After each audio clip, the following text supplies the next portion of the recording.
برای کسایی که منو احیانا نمیشناسن باید بگم که من جیران مقدم هستم، استاد سابق دانشگاه علامه طباطبایی، دکترای ترجمه و ترجمه شناسی از اسپانیا دارم و حدود 9 سال توی دانشگاه علامه هیئت علمی بودم تا اینکه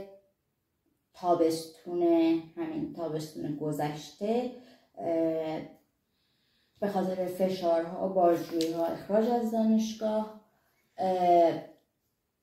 شغلی، یعنی در واقع یه شغل دانشگاهی رو توی آلمان قبول کردم که اول توی دانشگاه دورتموند به عنوان محقق و در این حال به عنوان استاد مدعو و محقق در دانشگاه اسن لویسبورگ مشغول کار هستم.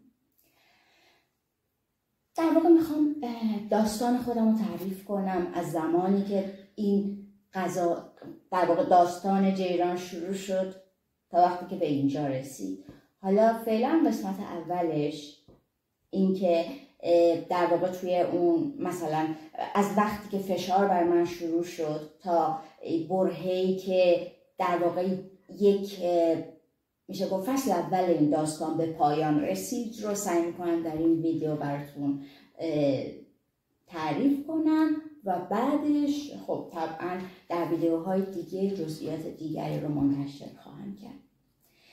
در زمستان سال 1399 من 5 سال در واقع 7 سال از بازگشتم به ایران و 5 سال از زمانی که هیئت علمی در دانشگاه علامه شده بودم در گروه اسپانیایی میگذشت. خانم دکتر نجمه شوبیری مدیر گروه دپارتمان زبان اسپانیایی، در اون دوران میدونید که کلاس ها به خاطر کرونا غیر حضوری بود و یه روزشون با من قرار گذاشتند که خب زیاد چیز پنهانی نیست، فکر کنم که ایشون از وصل بالا هستن، به این معنی که پدرشون مشاور رهبری در قوه قضاییه است و عموشون شوبیری زنجانی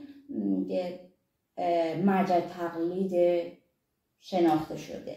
اینو میگم به خاطر اینکه رانت و روابطی که بهشون بعداً اشاره میکنم خورده همه اینها نشون و این بازی قدرت و این معادلات، اینکه چه کسانی قدرت دارن و اونهایی که ندارن چه اتفاقی براشون میفته در تمام داستان من مثل یه درس فکر کنم هی تکرار میشه. یعنی این درس رو شما میآموزی و دوباره میآموزی انقدر تا آویزه گوشت بشه، تا اینکه چه کسانی حق دارن صحبت بکنن و اینکه شما به عنوان آدمی که هیچ جا وابسته نیستی و نمیخوای باشی البته حق حرف زدن و مشروعیت برای نظر دادن ازت چطوری گرفته میشه. سلب مشروعیت، اتفاقی که در حال حاضر برای بسیاری از اساتید ما میفته و همه مثل من شاید خوششانس نیستن که حمایت همسرشون رو داشته باشن و این شانس رو هم در این حال داشته باشن که در دانشگاه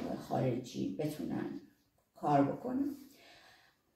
دوباره برگردیم به زمستان 1399. یک روزی خانم دکتر نجمه شوبیری که مدیر گروه زبان اسپانیایی بودن، همونطوری که گفتم، به من زنگ زدن، با من توی کافه لمیز نزدیک میدون انقلاب قرار گذاشتن. من رفتم اونجا و ایشون اونجا به من گفتن که میدونی چی شده؟ دانشجوها رفتن بالا گفتن که تو مشکل روانی داری، صدا تو ضبط کردن سر کلاس که مثلا نشون دهنده اینه که تو مشکل داری و مثلا نمیتونی چیزی کلاس رو هندل کنی. خیلی تعجب کردم راستش، برای اینکه من بعد یکی 2 سال اول شاید خیلی بد اخلاق بودم و خیلی جدی، ولی بعدش تجربه در واقع من رو تبدیل کرد به یه استادی که هنوز بعد از سالها دانشجویان برام نامه می‌نویسن، بهم زنگ میزنن. خیلی رابطه دوستانه دارم با بچه‌ها، با شاگردان و برام این از همه چی مهمتره. برام خیلی عجیب بود که رفتن بالا کجا؟ بعد بهشون گفتم خب باشه اون فایلی که ضبط کردن سر کلاس رو به من بده ببینم قضیه چیه. ایشون گفت نه.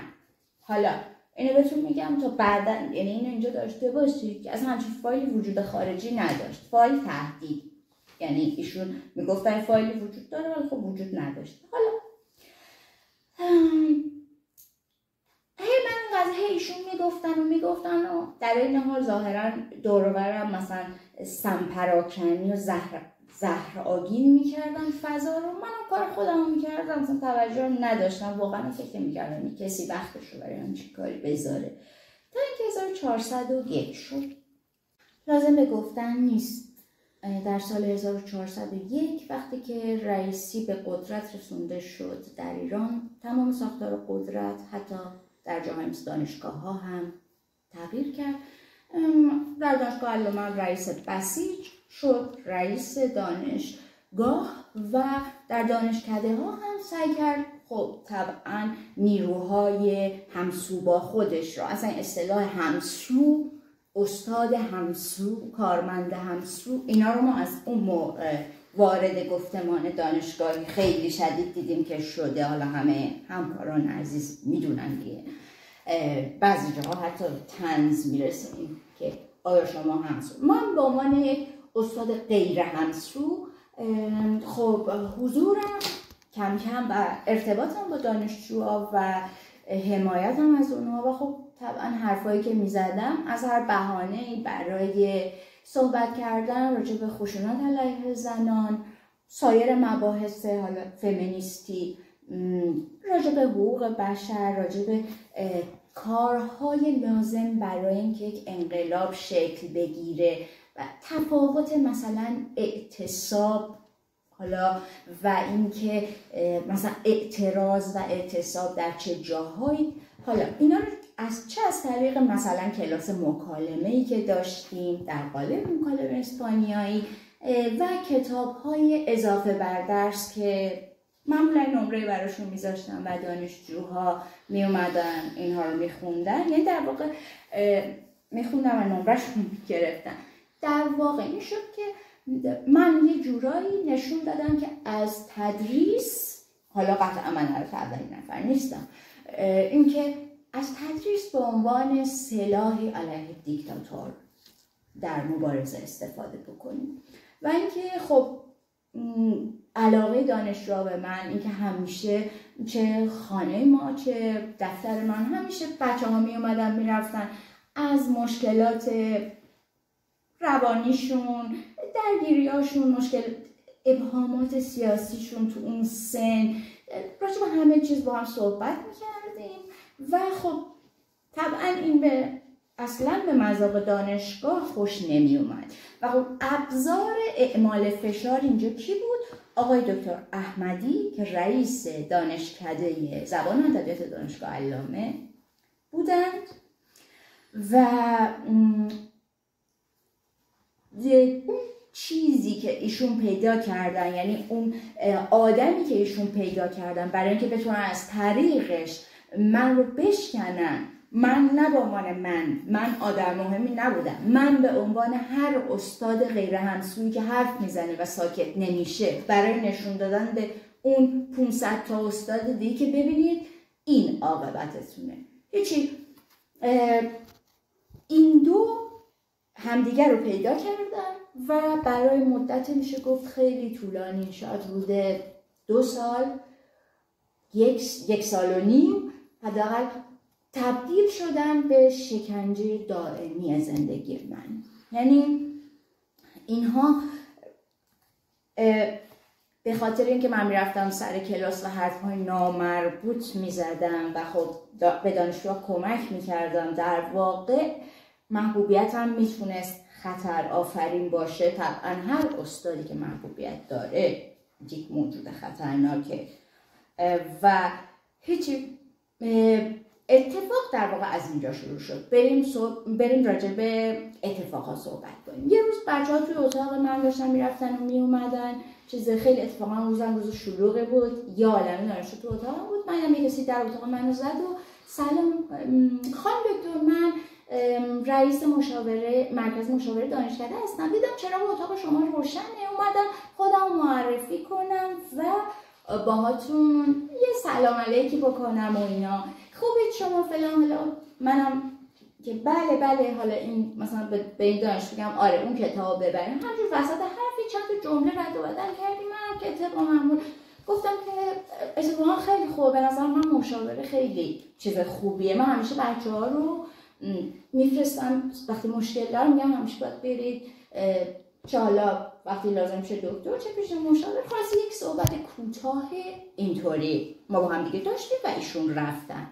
نگو تمام اینا بخشی از یک بازیه. اینا دارن پشت سر من برای من یک پرونده میسازن و این پرونده چیه؟ اینه که من صلاحیت روانی تدریس رو ندارم. خب فکر میکنم این اتفاقیه که بعد از اینکه در واقع انقلاب زن زندگی آزادی شروع شد برای خیلی ها افتاد. دیدیم حتی خیلی از هنرمندان و اینها هم دوچار همچه حکم‌های اینطوری گرفتن. ولی خب من فکر میکنم که من جزو اولین کسایی بودم که این بازی رو امتحان کردم. به این ترتیب که هیچی، رئیس دانشکده از همین مدت، یعنی از همین موقع شروع کرد به تحت فشار گذاشتن من، به تهدید من و به اینکه اگر من به مشاوران دانشکده مراجعه نکنم و گواهی صلاحیت روانی برای تدریس نگیرم از اونها، به من کلاس نمیدن. در واقع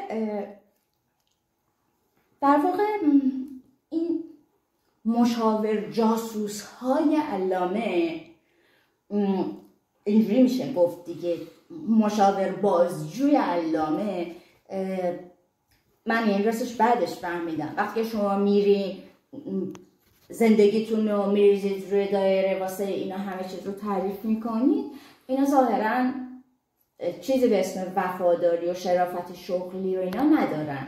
اطلاعات رو در اختیار دانشگاه قرار میدن. اینو بهتون میگم. من همیشه بعد از این اتفاق من به دانشجوام اکیداً سفارش میکردم که هرگز پیش مشاور علامه نرید. اینا جاسوسه، یعنی جاسوس و عامل بسیج دانشگاه و سیستم امنیتی، متاسفانه چیزی که کاملا خلاف شرافت شغلشونه، ولی من اینو با گوشت و خونم احساس کردم. خلاصه از اون طرف اصرار از رئیس دانشکده در جلسات مختلف و که اگر نیارید گواهی پرونده‌تون میره دانشگاه. منم گفتم خب بره دانشگاه. همینطور خلاصه بعد تلفن‌های از طرف همین خانوم که به من میگفتن زندگی و کار تو دست منه، اگه نیای نمیذارم ترم دیگه کلاس بگیری. مثلا تو کی هستی که بخوای خب نه کلاس نگیرم که استادی که داره با حقوق توی ماه 500 یورو کار میکنه. البته من اون موقع خبر نداشتم که حقوق منو نصف کرده بودن به خاطر غیر همسویی، بدون اینکه به من اطلاع داشتن، غیر قانونی و یک طرفه. حالا به این بحث هم بعدا میرسیم. ولی که ایشون من تهدید میکردن و از اون طرف حالا اون خانم دکتر شوبری که مدیر گروه دیگه نبودن و اون جانشینشون هم برای من مسیج میداد که آره آقای دکتر فلانی امروز من دید، گفت اگه خانم دکتر این کارو نکنه نمیدونم نره پیش اینا من دیگه اخراج میشه. گفتم اخراج بشم؟ من میترسم از چیزی. هر جای دیگه قطعا شرایط کاری بهتری خواهم داشت. اگر اونجا من یا هر کسی دیگه اگر اونجاست، فقط به خاطر دانشجو هستون، فقط به خاطر اینکه حداقل برای من که بتونم دسترسی نسل جوان داشته باشم و زندگی شاید 10 نفر رو بتونم عوض کنم، همین باعث میشه که آدم همه چی رو تحمل کنه و اینه که با آدم شجاعت و توان میده. و اینجا مسئله شکستن، همونجور که گفتم مسئله شکستن من بود. فکر میکردن که اگر این کار رو بکنن در واقع من و همه اونهای دیگه ساکت میشیم و خب دیگه چیزی نمیگیم و اینا میتونن هر کاری که دلشون میخواد بکنن هیچ. حالا اینجا من یه بارم سر کلاس خیلی سربسته راجع مشکل حرف زدم و بچه ها خیلی ناراحت شدن. البته بهشون اصلا راجع به روانشناس و اینا چی نگفتم، فقط گفتم بچه ها من شاید ترم دیگه نتونم با تو کلاس بردارم، در جریان باشید. که بچه ها برداشتن، یه دونه نامه نوشتن. من بهشون گفتم که آره بچه من یه ذره به خاطر تیرویدم، مشکل تیروید دارم و یه ذره باید استراحتمو بیشتر کنم و فشار به خودم نیارم. و بچه ها یه نامه نوشتن دادن به مدیر گروه که ما حتی اگر ایشون مریض باشه ما میخوایم تمام درس‌های ترجمه رو ایشون بدیم، چون ایشون حتی در بدترین حالت مریضیش از بقیه استادا برای ما کار کرده، کلاسش بیشتره. و خب این چیزا خب منو خوشحال میکنه، ولی مسلماً کادر دانشگاه رو میترسونه دیگه. خلاص همینطور این قضیه ادامه داشت. من با همسرم برای دیدن خواهرزادم از ایران یه مثلا تعطیلات 2-3 هفته‌ای رفته بودیم بیرون و من هیچ وقت اینو فراموش نمی کنم. یعنی اگر من بتونم به شخصه این قضیه رو فراموش کنم هیچ وقت خواهرزادم یادم نمیره. چون که من برای اینکه من داشتم SMS اینا رو میخوندم راجع به اینکه آره گفته شده که شما حالا معلق وضعیتتون قراره براتون یه کمیته جذب تشکیل بشه مجددا. کمیته جذب همون یعنی مجددا من برای 5 سال باید امتحان استخدامی بدم، انگار روز اوله که دارم میام دانشگاه الان، از فقط بخش عقیدتیشو.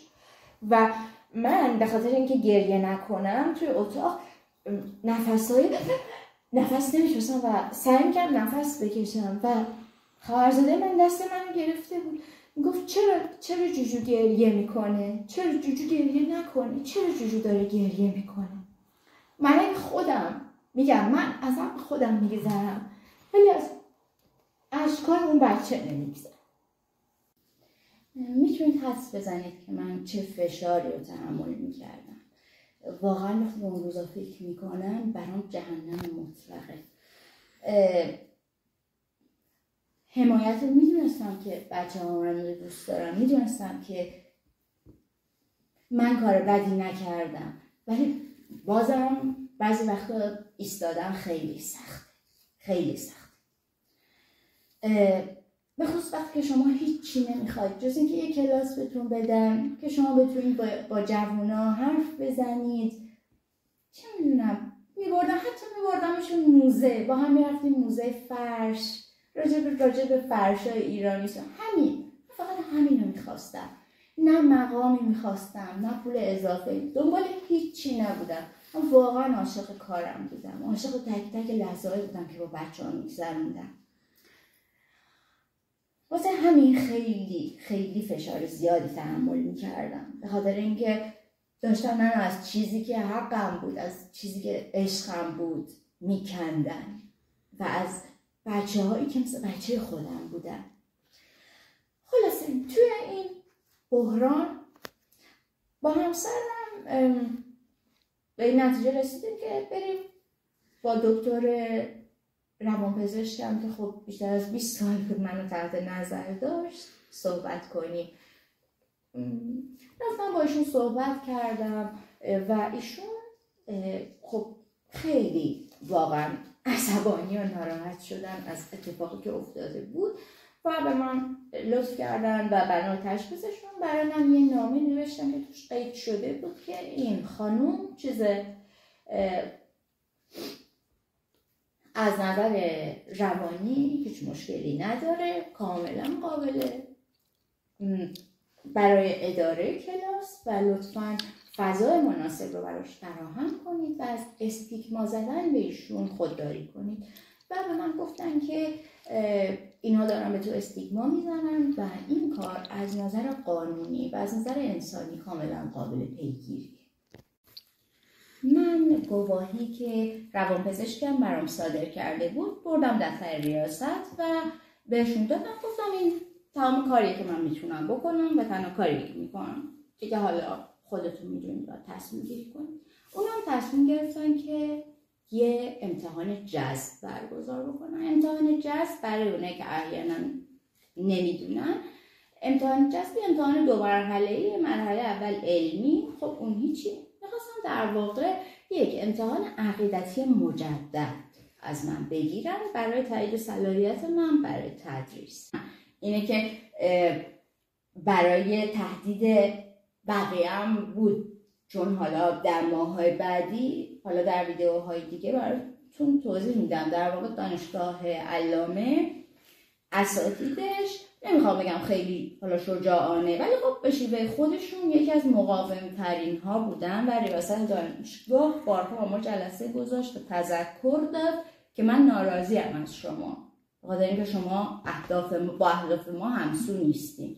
حالا این مهم نیست، برمیگردیم، یعنی الان در این لحظه بحث ما نیست، برگردیم سر خود من. این جلسه برگزار شد و من اونجا دیدم که اوه، اینا با جزئیات به من گفتن که تو اینو گفتی سر کلاس، این کتاب رو بردی، مثلا چه میدونم کتاب راجع به تقلب انتخاباتی خودم ترجمه کردم، اینو بردی سر کلاس با بچه‌ها راجع به تقلب در انتخابات حرف زدی، نمیدونم با بچه‌ها راجع به پولشویی و خرید و فروش اسلحه و روابط قدرت و اینا حرف زدی، نمیدونم راجع به فمینیسم ضد نهاد خانواده، راجع به نمیدونم خانواده‌های مسموم، نمیدونم حق بر بدن، راجع به داشتن همه یه چیزایی که من سر کلاس تو مدت گفته بودم، حالا به هر طریقی به اینا رسیده بود و اینا خیلی عصبانی بودن. و یکی از چیزایی که خیلی اینها رو عصبانی کرده بود اون چیزی بود که به قول خودشون بهش میگفتن ازدواج سفید. این که بحث کنترله، نه بحث اسلام یا مذهب. از این که خب به خاطر اینکه اینها باید همه ارکان و جنبه‌های زندگی آدمایی که براشون کار میکنن تحت کنترل داشته باشن دیگه.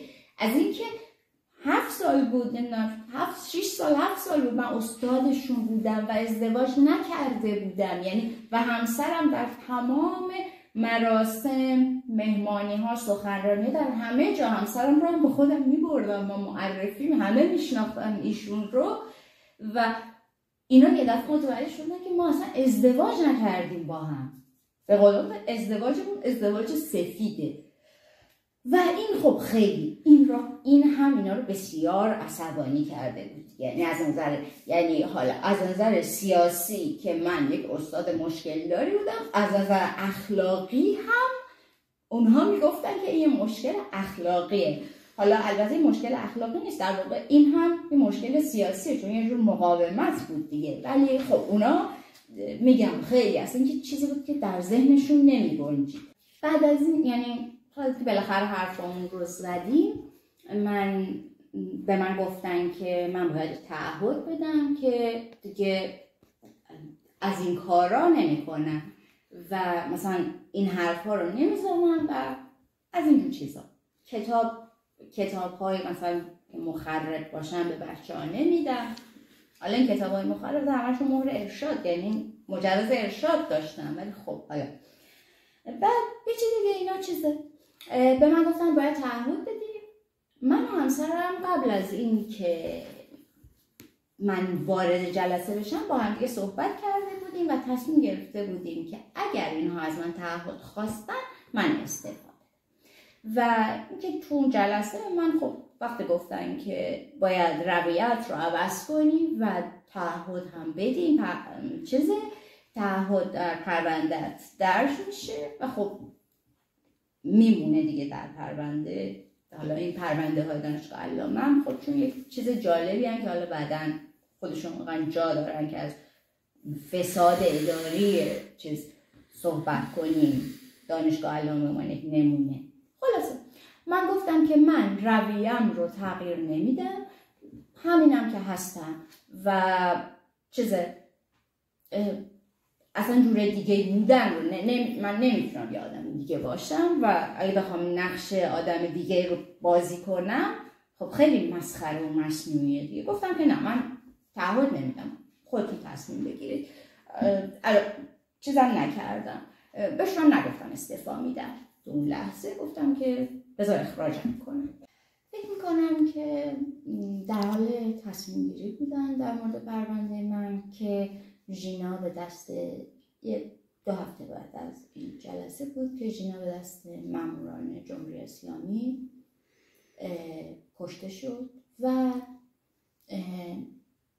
با در واقع خروشیدن و شروع انقلاب پرونده من هم به کناری گذاشته شد. احتمالاً تا حالا با جرم‌هایی که بعداً بهش اضافه شد دوباره برگرده روی میز، ولی خب من اون موقع دیگه جوابی نگرفتم.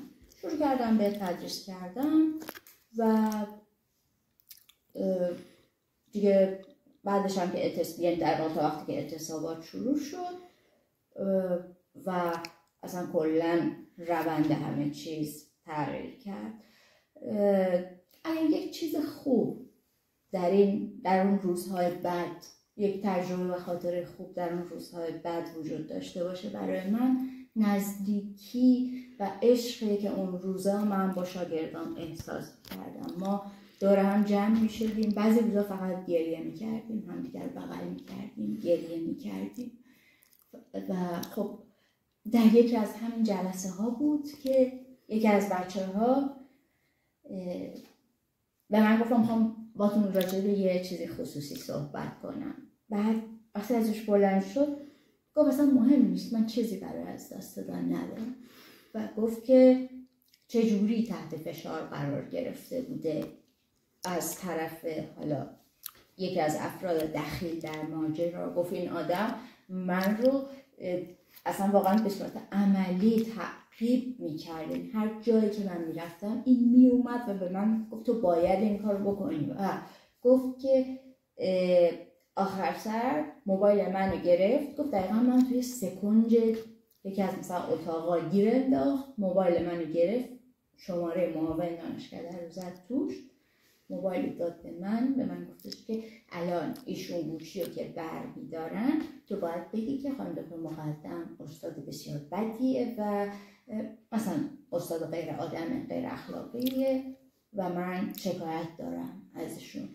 و گفتش که راستش رو بخواید اگر تنها شانسی که آوردم این بود که اون آدم گوشی رو بر نداشت، چون اگر بر میداشت من همه چیزهایی که ازم خواسته شده بود رو میگفتم فقط برای اینکه خلاص شم. حرف اون باعث شد که یه دفعه کلاس منفجر بشه. یک عالمه آدم‌ها که ازشون به عنوان مهره استفاده شده بود. چجوری سیستم میتونه از بچه‌های 21-22 ساله جاسوس بسازه، انقدر پر از نفرتشون کنه از خودشون، از بیزاری از کاری که کردن، از احساس خجالت. اون روز خیلی تجربه عجیبی بود. با هم گریه کردیم، با هم وارد این مرحله جدید از دوستی شد. همین بچه ها برام تعریف کردن که چجوری مجبورشون کرده بودن که علیه من صحبت کنن، که کتابایی که من با خودم برده بودم سر کلاس یا هر حرفی که زده بودم و یادداشت کنن به عنوان مدرک، به خاطر اینکه فقط راحتشون بذارن. و من گفتم که بچه‌های رو میشناسن که خب به خاطر نیاز مالی و قول یه کمک هزینه یا یه شغل کوچولو وادارشون کرده بودن به جاسوسی، و نه فقط علیه من، علیه هر کسی که متفاوت بود یه حرف دیگه میزد که باید حذف میشد از اون سیستم. ولی جالبه که این میونه ما رو بهتر کرد، ما رو هم نزدیکتر کرد. فکر میکنم اینجای این مبارزه است که زندگی من رو به عنوان یک معلم معنی دار میکنه. همه اون آدما، همه اونایی که برای من پرونده ساختن، خواستن از من یه آدم دیوونه خارج از نرم، البته هستن خارج از نرم، خواستن یه آدم دیوونه نشونم بدن.